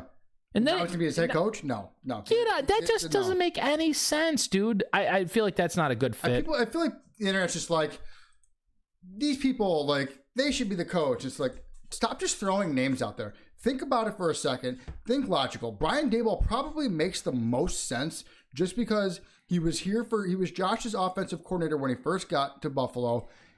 He thrived under Brian Daboll. Brian Daboll knows what makes Josh tick and what he can really do with him offensively. And then Brian Daboll could bring his own offensive coordinator in. Oh shoot! Like, listen, like, here you go. This is what Josh does. This is what we're going to do. This is what we're going to work on. Obviously, Josh has improved over year after year, but I still think Josh Allen can improve. Like, he can still get better, which is crazy to say because he's a top 3-4 quarterback in the league. He's just that good. So Brian Daboll is probably number one on my list on former head coaches available. Clint Kubiak, I think, would probably be probably 1A to 1B to Brian Daboll. Kurt Signetti probably won't ever happen. I don't think he's leaving Indiana anytime soon. Mike McCarthy's on there. No, don't want him. Do not want Mike McCarthy. Flores, Kubiak. Brian Flores. Some of these aren't even up to date because Cliff Kingsbury, don't want him. See, what I would like Brian Flores, but as our defensive coordinator. Like, That's what I said. it can't. But he really wants to be a head coach, and he's still fighting that like Rooney Rule thing. I think that Yeah, lawsuit I think so too. With the Dolphins. I don't know. Brian Flores would have been a good head coach 4 years ago if we got rid of Sean McDermott. If we would have gotten rid of Sean McDermott 4 years ago, probably when we should have. If we really wanted to change and really get over this hump. Yeah. Brian Flores, because I think he got wrongly outed in Miami, which he's still fighting, like you said. But I don't want another defensive coordinator right now. We can't go with another defensive coordinator. It just Brian does not make sense. Schottenheimer, Dallas OC, Jim Schwartz, Browns DC. Again, like I'm looking at OCs and former head coaches, not DCs specifically. Jim Schwartz was already here as our defensive coordinator. I don't think he'd come back. The Bills played good under him. That's actually probably when the Bills had the best defense. That was before Sean McDermott took over as the head coach. I thought Leslie Frazier did a good job. He did, but he butted heads with Sean Payton. Yeah. Or Sean McDermott. I keep calling him Sean Payton. Sean McDermott. He butted heads with him. That's why Daboll was like, I'm out. I'm going to get this head coaching job. You know, I don't know. There's a lot of... I think Clint Kubiak and Brian Daboll are my top two. Right now. I'd agree with that, especially because of familiarity with Daboll. I totally forgot this, and I said I was going to go through this list, and we have plenty of time to do it. I wanted to go through the draft since Josh Allen has been drafted, because we were talking about earlier, and that's when I wanted to segue to this and totally forgot. Maybe it's because he's a super heavy 4.4% beers that we're drinking. Kind of look at what the Bills have done and what I'm going to say what Bean has done since the Josh Allen coming to Buffalo, because again, a lot of heat was on this guy for not bringing in pieces or bringing in busts but there were a couple pieces that I thought were okay, but I want to look at first, second, maybe even third rounders that he's brought in here, and we're going to start in 2018, obviously the Josh Allen year. Yep. Josh, Tremaine Edmonds, Harrison Phillips, and Taron Johnson. I'll even go down one more. Ron Neal was good for a while. Yeah, so like out of this group, obviously Edmonds was a cornerstone for a while, and we ended up getting rid of him. Phillips was good too. Harrison Phillips was good for a while, but Josh Allen, obviously that was the win that year. And then from there we went Ed Oliver, Cody Ford, Devin Singletary, Dawson Knox. Ed Oliver, obviously when healthy, is good, but he's had injuries, dude. It's taken him a lot longer to get more up to speed and get more as that, like he wasn't like as good as he is now. It took him a while to get to be this good, and now injuries unfortunately are kind of hurting him a little bit, especially this year. Yeah, Cody Ford no longer on the team, right? Cody Ford's not on the team anymore. Devin Singletary, we know that was short lived. Although the year before he got traded, he was averaging like the most yards per carry in the league. I think like the league or the year before, maybe 2 years before we ended up getting rid of him. So he wasn't terrible, but we got rid of Singletary. And then Knox, obviously, he had some good years early on, and now he's just kind of become more of a blocking tight end and a fill-in when Kincaid gets hurt. But I think for the low, for what he is, I'm fine with that. And that was a third round pick. 2020, Epineza, Zach Moss, Gabe Davis, Jake Fromm. Obviously, we got our kicker that year. Epineza, not a starting D-end. So he really, yes, he's good for what he is, but he was our second round pick. We didn't have a first round pick in 2020.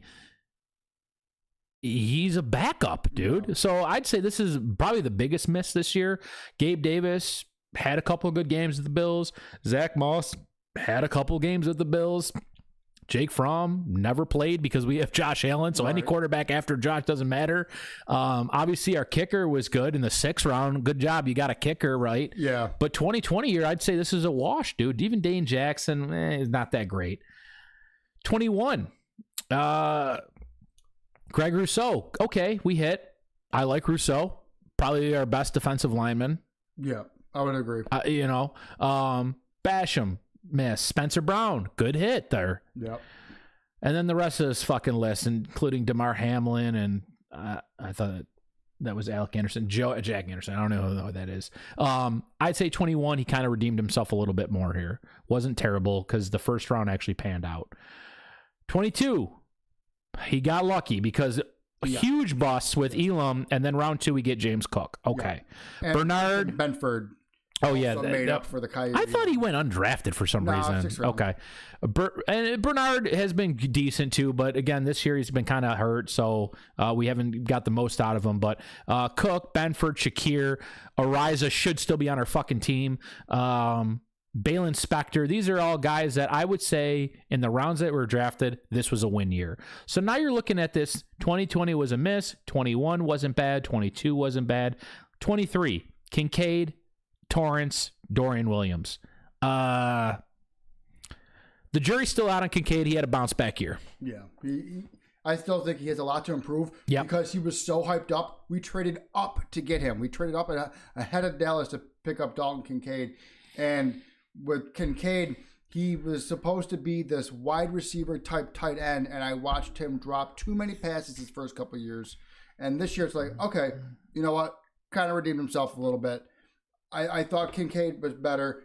Also had some injury issues this year too. So, but I think Kincaid not going to be a complete bust for being a first round pick. Yeah. So I wouldn't say. Well, Cyrus Torrance was great. I thought that was a good pick. Yeah, he kind of was shoddy this year a little bit, but I don't think that was too bad of a pick either. Second rounder. Williams in the third was fine. So again, now we're 23. Not terrible, but I wouldn't say it was a bust year. 24. Now we had a lot of picks this year. Coleman in the second round, trading down. Bust. Cole Bishop, good. Dwayne Carter, I'd say was decent. Ray Davis, good for what he is in the fourth round. And then nobody else here really sticks out. You wasted that. We didn't even have a first round. This is almost a loss year. I think this is a lost year. Oh, yeah, but it was the last pick in the first round. It was the last. We traded. We traded back like one pick, I think it was, isn't it? We traded back. We had the 27. We were at Cody's that night. We traded back with the Kansas City Chiefs. Yeah, I know. We left all I thought we off. were at 31st. Or we were at like 27 or 28. Really? I think we lost in the AFC Championship the year before that. I could be wrong. I'm pretty sure it was 27 or 28. Our original pick that year. That did nothing. That's cool. and then we traded back again out of the first round with Carolina. Carolina jumped it says up. right there, trade to Carolina. Okay. But that Carolina pick. Gotcha. Okay, you're right. You're right. So I'd say ultimately because of how he's performed and where we got him and what we gave up and what we traded, and even Bishop isn't like an all-star or anything, and Ray Davis is the only value pick I think here. Dwayne Carter's been okay. But he got hurt this year. IR'd to start the season. So, bust. I'd give this almost a bust year then, I'd say. 24 is bust year. And then now this past year, Hairston hurt most of the year. The jury's still out. We don't know how he'll do. TJ Sanders played, had some snaps this year. Okay pick. Landon Jackson didn't really get any play time. Dylan Walker. Dion. Is it Dion or? Dion. Yeah, Dion. Yeah, you're right. Dion Walker. Get your eyes checked. Yeah, you're right. Good for the fourth round. Jordan Hancock, Jackson Hawes. I mean, caught some touchdown passes. So for fifth round, I'm fine with that. Yeah. And then the rest of these guys, whatever. But like, this is kind of a miss year too, in my opinion. Yeah. So 25 miss, 24 miss, 23 was okay, 22 miss. So 3 out of the last 4 years were, I think, in my opinion, pretty bad picks by our GM. Yeah. And that's, like I said, that's been the biggest knock on him is like, you're missing in the draft. You're not going out and getting any other veteran players that we could absolutely use. I'm sure there was a wide receiver out there before the year started. We'd have to go back and look. Be like, okay, is there somebody available that we can go get? We can go offer what? Excuse me. Somebody that we can offer, get on our team. There's got to be a free agent somewhere, or trade for one earlier in the year. You know, because like I said, the problem with that was we went into this season with the everybody eats mantra, same as last year. Last year it worked out great.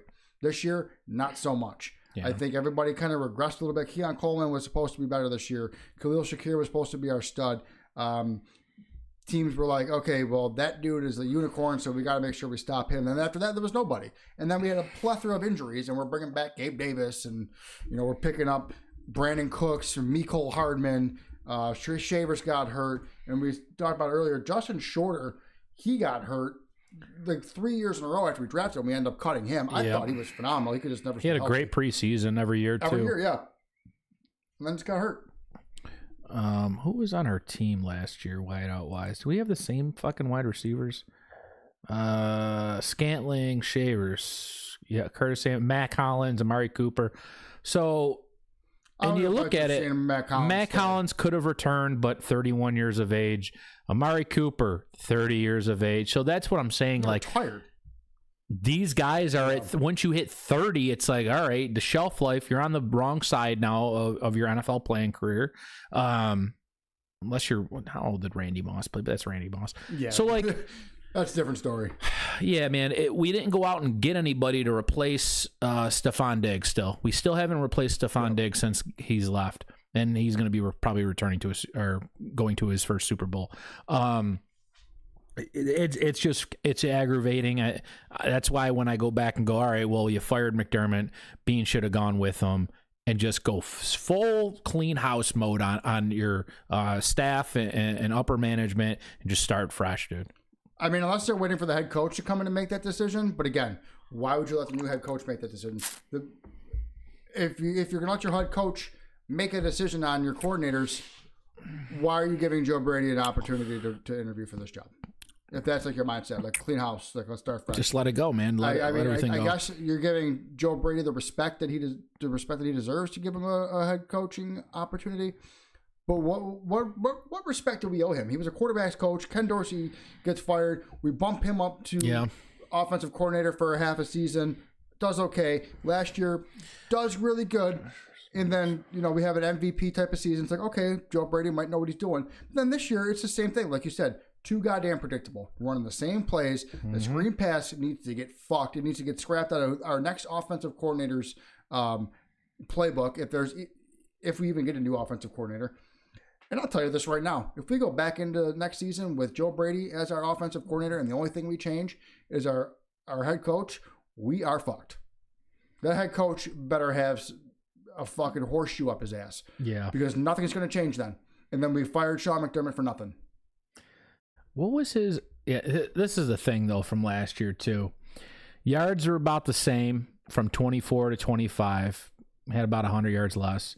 Touchdowns, 3 less. Interceptions were the bigger thing. He had 6 last year, 10 this year. I mean, 4 doesn't sound like a lot, but it is.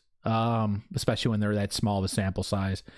But there's the big thing. He had his best QBR of his career at 74, and that dropped to his almost worst QBR. Well, not counting his first 2 years.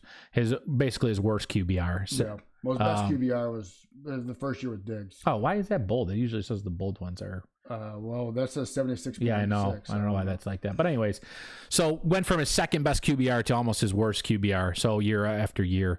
The yards per, where's the yards per catch here? Yards per catch. 12 to 11, because I was going to say we definitely have come down on big plays from last year. Nobody to throw the deep ball to. Yards per game has come down.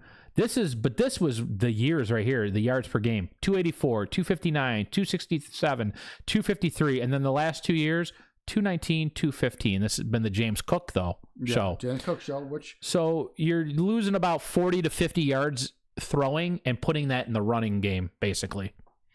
Because how many 100 yards games did Cook have this year? He had almost every game was 100 yards. That's what it felt like.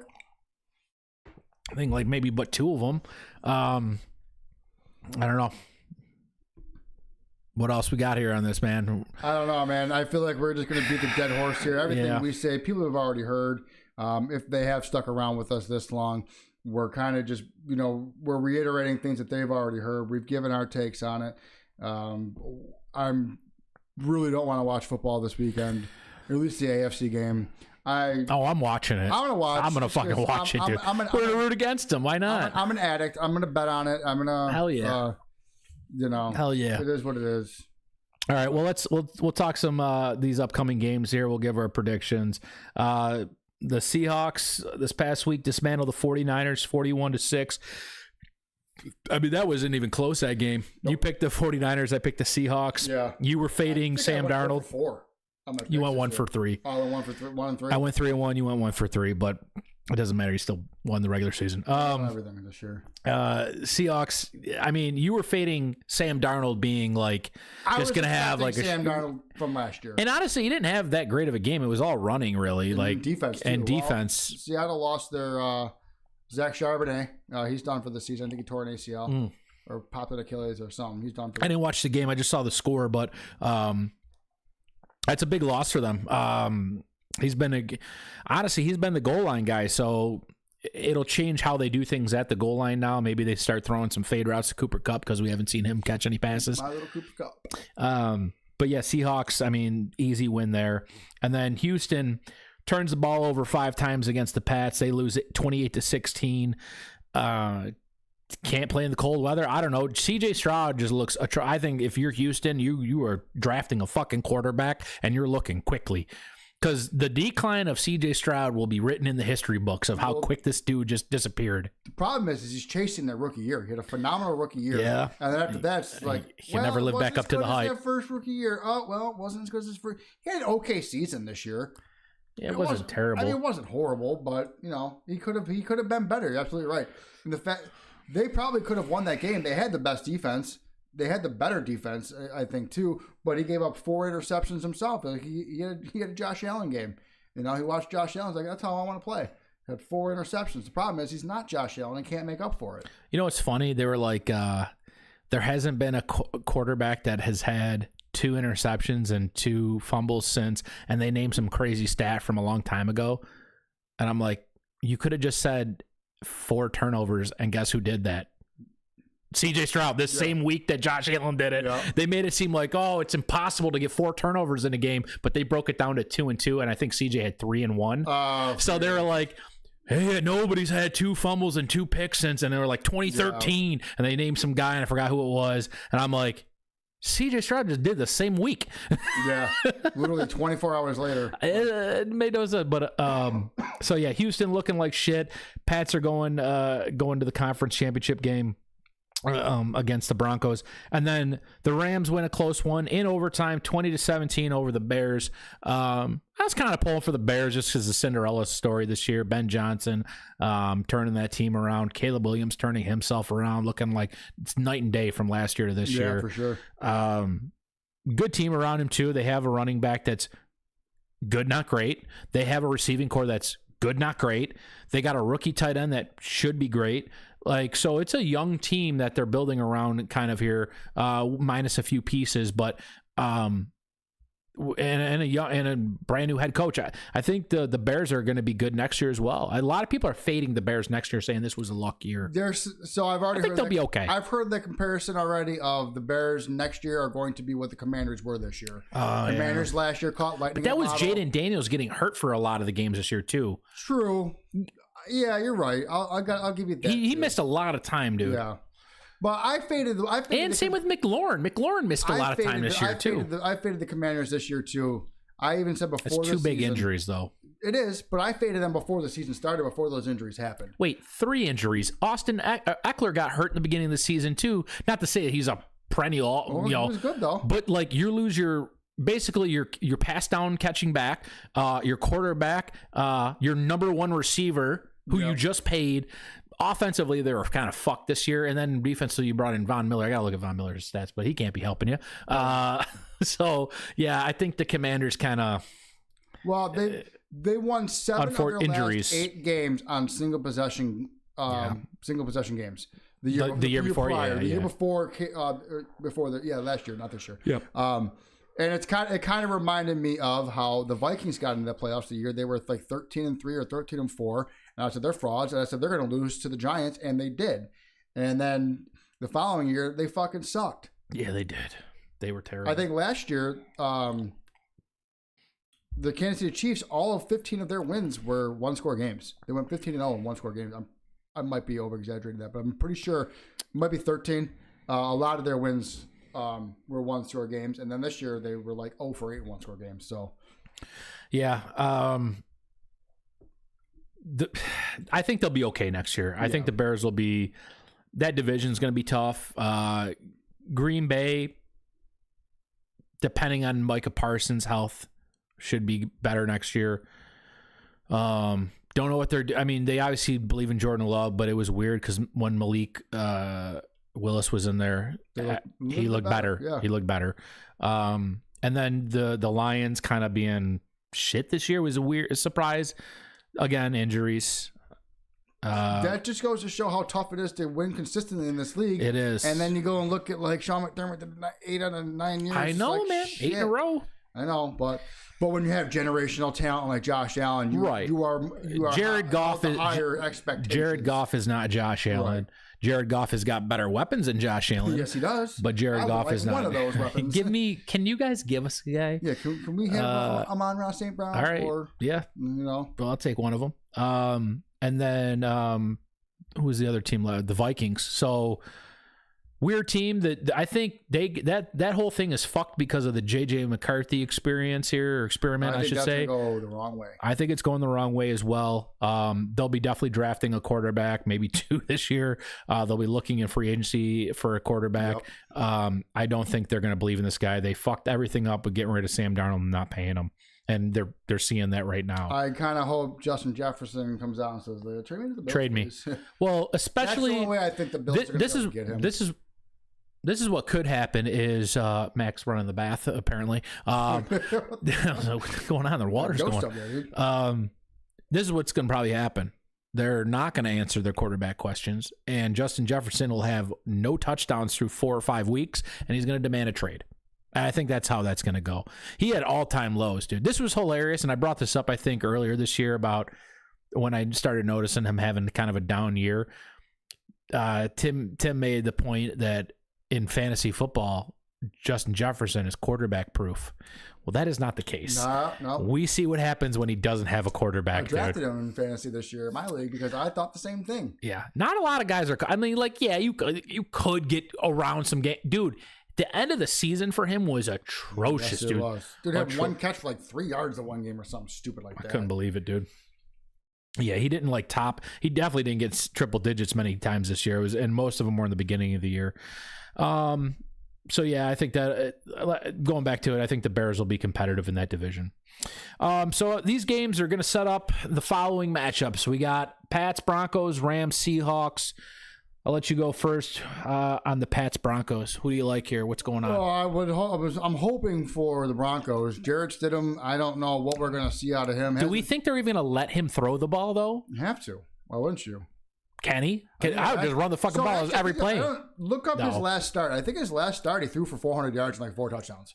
You're going to have to look that up. Dude, that was a fucking AAA baseball game or something, dude. That was... I think it was... It was high school, bro. That stat doesn't exist. Look up Jarrett Stidham game started. I don't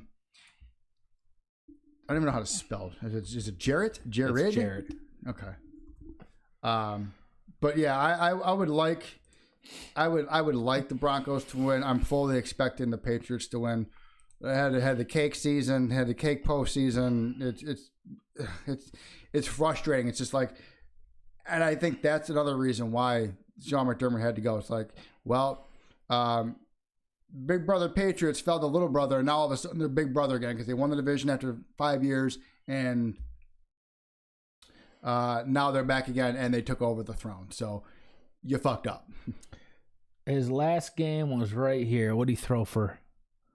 Where's the numbers at? There ain't no numbers there, brother. This is rushing, passing, 272 yards. Those are starting games? Yes, dude. It was 2023, the last time he played. Oh. Does it have... He had 496 total yards in 2 games. Maybe that's what you were thinking of. I thought I heard it. Check 2022 real quick. No, I'm not. So it don't matter. It don't matter. It was fucking 5 years ago, dude. I ain't checking that shit. I'm pretty sure it don't mean shit anymore. You're telling me that he was in university. Find my stat that I heard earlier, right? So I know. Okay. So who'd you say? I didn't even hear who you. I'm taking the Patriots just because I feel like without Bo Nix, I don't think the Broncos stand much of a chance. Their defense isn't as good as the Patriots. Yeah, Patriots by 1 million. There's in no world where I think that the Broncos can pull this out. However, they do have home field advantage. And I think that could help. That'll be their biggest help, is that they're going to have the crowd with them, high altitude. Hard to play in high altitude. I'll tell you what, Drake May didn't play at Wyoming. So it might be difficult. Who knows? That's their chance. Protect the ball. Jarrett Stidham can't be throwing interceptions. Run more than you did against the Bills, I'll tell you that much.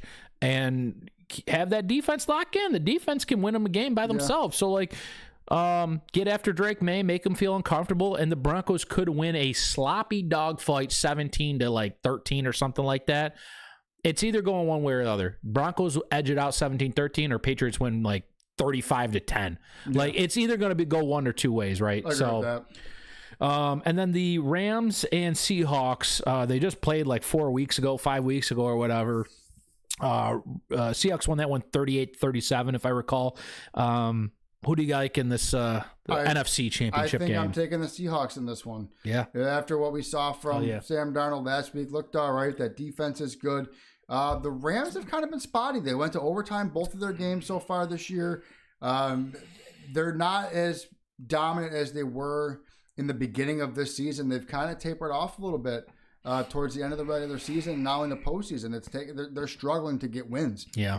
You know, I just think that unfortunately, I think the Seahawks are rolling right now. I'm going to play devil's advocate on this one because I was all for Seahawks.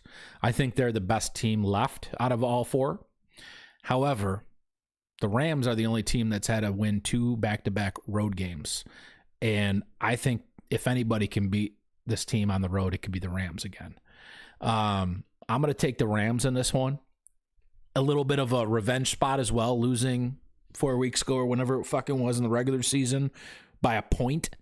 I think they remember that. I think they want this. They're the 5th seed. They're the lowest seed. We got 1s and 2s left, and then them. They played in Chicago, and it was terrible weather. It won't be that bad in Seattle. It may not be good weather, but it won't be that bad. And I think they have the offense to keep up with their team and their offense too. Seattle does have a good defense. It's hard to play there. It's a hard environment to be on the road. I think that's second loudest stadium, maybe behind. I think Arrowhead got the record, so I think the Seahawks might be number 2 now. But it's definitely a top 2 loud stadium, so it's definitely a hard environment to play in, especially in the playoffs. I'm telling you that I think the Seahawks, on paper, legitimately, and they should win this game. I'm going to go ahead and pick the underdog, and I'll take the Rams. I'll probably bet that game, too. I think I'll take the Rams in the points. I think they're getting like 3 points or something, too. But I don't know. I think, and also you got Matt Stafford, more experience. Yeah, that's true. You got, basically a cancellation at wide out. I'd give Kyron Williams a slight edge at running back, and then Seattle's got the defense. But coaching also, I like McVay. I don't know. I think, what's his name? Mike McDonald or whatever the hell his name was. Who's the coach for, is it McDonald? Yeah, Mike McDonald. No. That a something singer? No. McDaniels? There's so many fucking McDaniels and McDonald's. McDonald's fucking everything, bro. Josh McDaniels, Mike McDaniel. Is there an S on that? It's Mike McDonald. Thank you. So, yeah, I was That's right. what I fucking thought, dude. That's what I thought. I'm like, we got a Mike McDonald, Mike McDaniel, Mike McDonald. No, it doesn't. It's well, because Michael McDonald's a singer, dude. So wasn't there a Michael McDonald that was a fucking actor too? Didn't he do Stewart on Mad TV? Look what I can do and do the little leg kick. No, that's Will. That's It's not Will Sasso. I think you're right. I think it is Mike. Look at Mike McDonald. Right. We're getting off script here, but we'll look it up. Yeah, we got to anyway. We Stewart from, was it Mad TV? Yeah. I can't spell. Will McDonald, right? McDonald. But which Michael McDonald? So see, I was right. Good pull there on that. Wait a minute, but he's Michael McDonald. Yeah, well. And he's MC Donald, not M-A-C Donald. It's Mac Donald. Yeah, Mac Donald is Scottish. Mick Donald is Irish. All right, let's get into these picks for this week. I'm not even going to recap the pick'ems. I went 3-1. Well, last week I went 3-1. You went 1-3. No big deal. Yeah, but I won already. Little flex, nothing big. All the time you beat me in a week. I'll go first here. I got Jarrett Stidham, under 190 and a half yards here, passing. It's a little low, but I figure this team's going to get dominated, and they're going to rely on the run game a little bit more. I'm going the theory of it being a close game, and maybe they win, maybe they lose, but I don't think he gets a lot of throwing yards. And then I'm taking the other quarterback, Matt Stafford, in the next game to go over 253.5. He had over 400 something yards the last matchup they had. If they get behind, they'll be passing a lot, and Stafford always gets at least 220. He's always in that range anyway, so I think 253 is kind of lockish for him. And then kind of an alternate line here, or alternate bet if you want to just throw in a third one. I like Stidham under his passing touchdowns. I don't see this guy throwing a single fucking touchdown. If they get in, dude, it's either a running touchdown or a defensive touchdown. Could very well. Or the punter throws a fucking touchdown, but he's not throwing a touchdown. Go ahead. Yeah, my picks. Do you remember yours? Yeah. So I took the under 42.5 for the Broncos. Yep. I think that's going to be a very defensive game. I agree. Especially with Stidham not playing. Drake Stidham playing. Huh? You said Stidham not playing. Or with Stidham playing, Nick's not playing. And then I took Puka Nacua, an absolute lock at 7.5 receptions. It's pretty lockish. I mean, I feel like every time I bet on Puka Nacua to go over his receptions or yards, he's locked. He's hit him every week this year. Yeah. Like, I feel like he's that one guy that you'd be like, all right, I'm going to bet his receptions and his yards, and he's going to nail both of them. Absolutely. Before we go, guys, any Sabres talk? Sabres, Josh Doan got a contract extension today. Hell yeah. Yarmo, whatever his last name is, his first move as Sabres GM, I thought it might have been more Alex Tuck, but Josh Doan, 7-year extension, $6.9 million a year. Absolutely perfect. I think that's an absolute perfect contract for him. He's been absolutely phenomenal. He's scoring goals. He's hard. He chases the puck. He's in front of the net. He's battling for the puck in corners. I just love the way this dude plays. He had a nasty goal to one a couple of games ago too. So I'm happy to see that. I would like to see them lock up Tuck a little bit longer. I'm really hoping for more trades coming forward. And then, they're winning. They've lost. The hot streak isn't over, but they've lost a couple of games since their 10-game win streak. Overall, I'm very impressed with the Sabres, the way they're playing. They're playing hard. They're getting good goaltending from Ukko-Pekka Luukkonen. Can't say that 10 times fast. ULP. Yep, UPL. UPS. And then Alex Lyon is back from injury. He played last night, played great. I'm really just enjoying Sabres hockey, and I haven't been able to say that in over a decade. Yeah, it is. As we get into the dark days of sports here, as football comes to an end and there's no more Bills these last couple weeks, at least we can rely on the Sabres for a change, which hasn't been the case in recent years. Yep. I did catch some of this game here. Yeah, me too. Yesterday I went out for wings and where'd you go? Elmos. Fire, dude. You gotta go down. We gotta go to Elmos, dude. I missed the invite. You did. The Sabres winning 5-3 last night against the Preds on the road. Who's this fucking guy? It's his second NHL game. Yeah, dude, he's good. 2 goals? Yeah, 2 assists and a goal last night. He had 2 goals and an assist. No, he had a goal and 2 assists. Oh yeah, he did. Look at this guy. Oh, man, I know my shit. Well, you called him Sean Payton a couple times, so Sean Payton, Sean McDermott. They look the same too. Shawn Mendes. Don't look the same.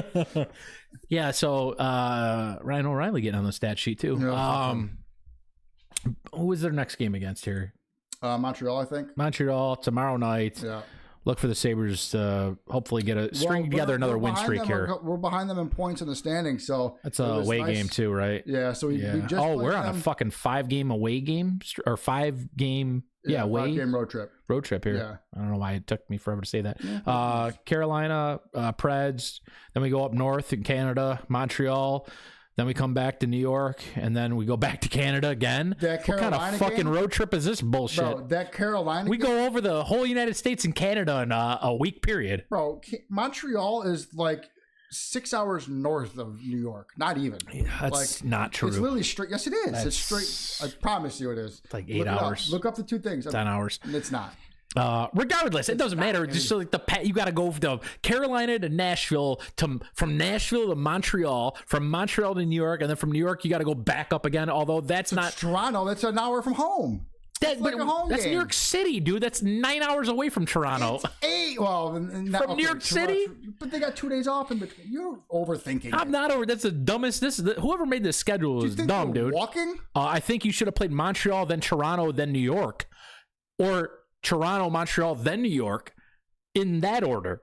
not go to Canada, America, Canada. Dumb. Whoever made this, dumb. Bad. Computers probably. Absolutely. Shout out to the hoodie that I'm wearing today. Buffalo I got Bulls, little UB Buffalo Bulls, UB Bulls. Went to the basketball game yesterday. They got their asses beat by the Akron Zips. Shocker. Not shocker. They've been really good this year, actually. You haven't been paying attention to college basketball, I know. They actually, I think they're like third in the MAC. Out of but 4?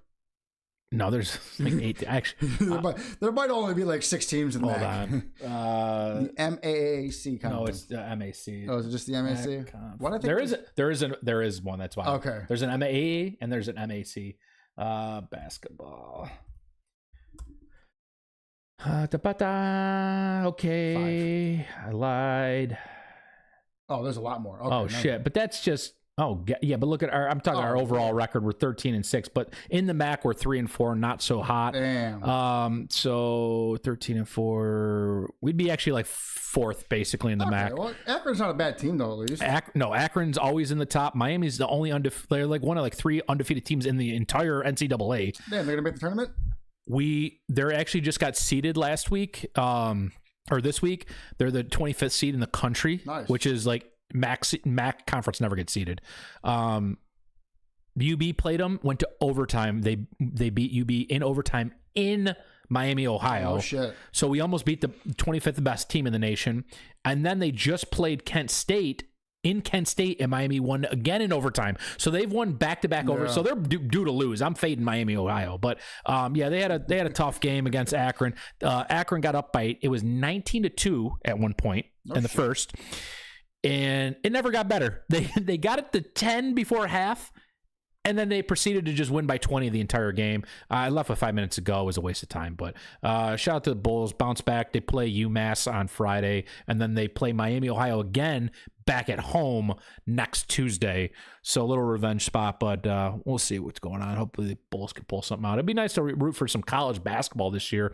Yeah. Will they make the tournament? Probably not, but we could root for them to at least win or come up close here. If they win, if you win your conference, you get a automatic bid. Well, I don't know if it's an automatic, but you're in the running for one of those playing games. Yeah, I think you do get an automatic bid. I think you're right. It might be a playing game, but it's close to being auto. Because the MAC conference, these mid-major teams, like it's not like the Big East where if you win, you're automatically in, and then you don't even have to. You could be like the first 4 teams are usually automatically in. So, shout out to the Bulls. Anything else left? You got Bandits talk? Anything? Nah, nothing. They suck. Paying attention to the Bandits this year. Yeah, me neither, dude. We'll just wait till Casey tells us they're winning again. All right, guys. With that being said, I'm Mikey D. I'm Jeff. And we out. Go Bills. Sorry. Brain fart. Beer on tap, tables about to snap. Wide right miss, take another sip. From Orchard Park to the studio, Mikey D and Jeff with a G. It's the Bears and Buffalo Show.